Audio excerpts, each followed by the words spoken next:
Here's my 2022 Nissan Frontier.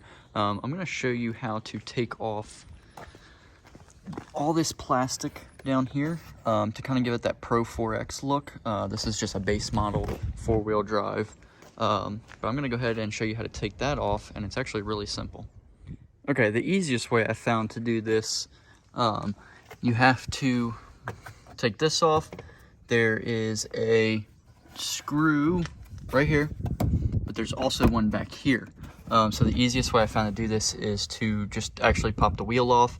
And I didn't have to take this all the way off, just had to take this one clip out and pull it back while I got in there with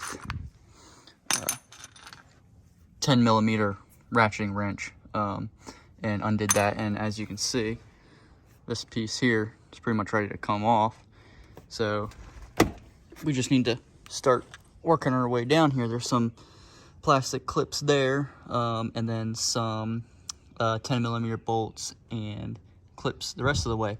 And then it's going to be the same thing on the other side. You'll have to pull the wheel off. You might be able to do it without pulling the wheel off. I don't know. This was easier. I just jacked up the one side, popped the wheel off, and was able to reach in there and get it out.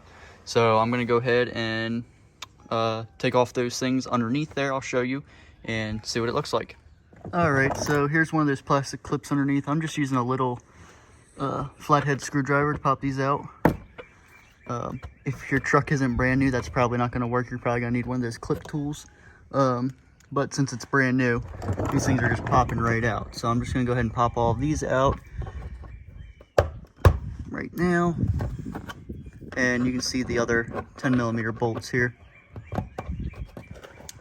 Just pop all of these out, and you will be left with some holes in your bumper. I'll show you in a second here. Let me just pop these out real quick. You're going to be left with some holes in your bumper that you're probably going to want to put something in, unless you just don't care.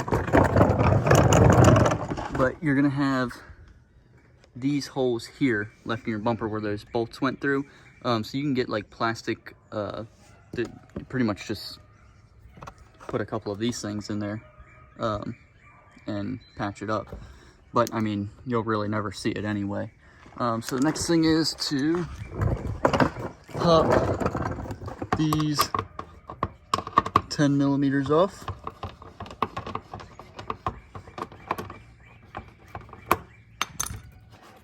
Probably quicker if I just go grab an impact gun, but I'm already laying down, so just get these off real quick, and maybe I'll point the camera in the right direction.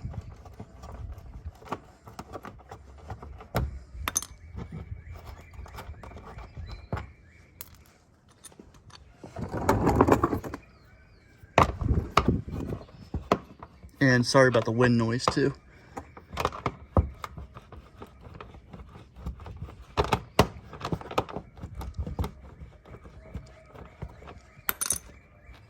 Ooh, that one's tight. There you go. And you see there's holes and everything up in here. I'm just gonna leave them. I don't think it's gonna bother anything. I'll probably take these things off. You can't see. I'll probably take these things off and leave everything else. But as you can see, you lose that big chunk of plastic over here.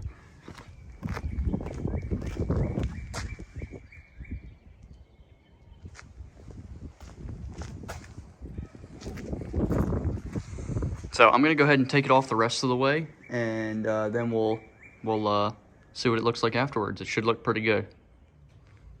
All right, there you go. It's all off. You can actually see underneath the truck now. You can see the tires. I think it looks really good. Yeah,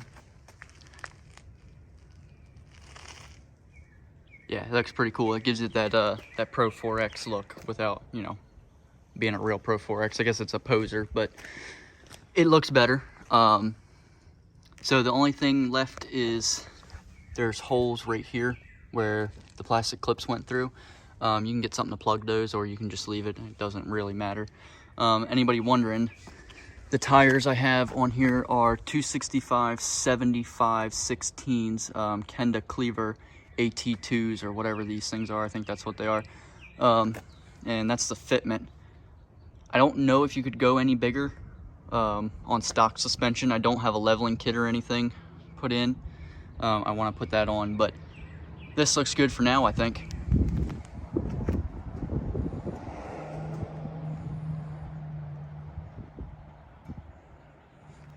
So this is just a base model King Cab S with a technology package, 4-wheel drive.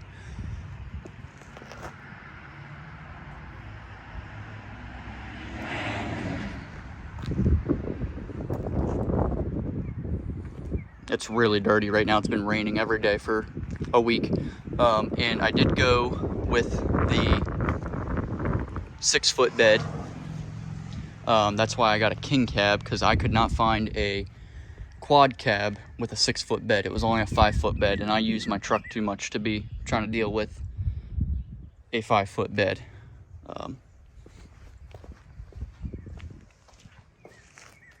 So there you go. I think that looks pretty good. This will probably affect your gas mileage, but you know, my other truck is a 2000 Yukon with a 6-inch lift and tuned ECU and 33-inch tires and everything, so it gets about 9 miles to the gallon. So anything more than that and I'm happy. With these tires and the air dam on before, I was averaging like 21. So we'll see what we get.